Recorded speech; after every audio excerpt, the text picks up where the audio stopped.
Hi friends, one day சேலஞ்சில் இன்றைக்கி பார்த்தீங்கன்னா டே 65. இன்றைக்கான பதிவு என்னென்னு பார்த்தீங்கன்னா நம்ம டே ரொட்டீன் தான். காலையில் எழுந்துச்சி நம்ம குட்டிகளுக்கெல்லாம் இற வைக்காண்டி டப்பெல்லாம் க்ளீன் பண்ணிகிட்டு இருந்தோம். அப்படியே க்ளீன் பண்ணிட்டு நம்ம இடத்தையும் சுத்தம் பண்ணிடலாம் அப்படின்னு நினச்சோம். ஏன்னா க்ளீன் பண்ணி ஒரு 1.5 வாரம் ஆகுது. நம்ம வாரத்துக்கு ஒருக்கா கண்டிப்பாக க்ளீன் பண்ணிடுவோம். இப்போவும் நைட்டு தான் க்ளீன் பண்ணுவோம்.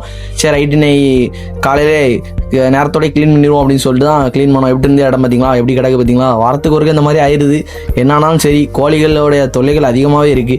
நம்ம என்ன தான் க்ளீன் பண்ணி வச்சாலும் அப்படியே மாறிடும். சரி நம்மளோட வேலையை முடிச்சுட்டு நம்ம அப்படியே ஒரு கோழி கொடுக்க வேண்டி இருந்துச்சு. நம்ம வெள்ளையையும் செவலையும், ஏன்னா பார்த்தீங்கன்னா மழை சீசன் வருது பார்த்தீங்களா, அதனால கோழிகளை கொடுக்க ஆரம்பிச்சாச்சு. இந்த 2 கோழி நம்மளே எடுத்துக்கிட்டோம். நம்ம அண்ணன் வீட்டில் இருந்தது நம்ம வாங்கிக்கிட்டோம். அப்படிங்கிறனால நம்மளே வச்சுக்கிட்டோம் அப்படின்னு சொல்லி தான் முடியல.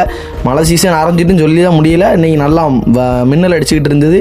டக்குன்னு பார்த்தா நல்லா மழை பெய்ய ஆரம்பிச்சிட்டு சந்தோஷமாகவும் இருந்தது, சின்ன வருத்தமாகவும் இருந்தது. ஆனால் நல்லாவே மழை பெஞ்சிருந்துச்சு. பார்த்தீங்களா எவ்வளோ தண்ணி தேங்கியிருக்குன்னு. அன்னைக்கு காலையிலேருந்து சரியான வெயில், ஆனால் அப்படியே மாறிடுச்சு. எதனால் வருத்தமாக இருக்குது அப்படின்னு சொன்னால், நம்ம பண்ணர் கொஞ்சம் அடி வாங்குவோம், அவ்வளோதான், வேற ஒன்றும் வித்தியாசம் இல்லை. ஏன்னா மழை பெஞ்சா பார்த்தீங்கன்னா குட்டிகளுக்கும் சங்கடம், கோழிகளுக்கும் சங்கடம். அப்படிங்கிறப்போ மழை பெஞ்சா ரொம்ப கஷ்டமாக தான் இருக்கும். சரி ஓகே, இதே அட்ஜஸ்ட் பண்ணிட்டு போவோம். நெக்ஸ்ட் வீடியோவில் பார்ப்போம். Bye friends.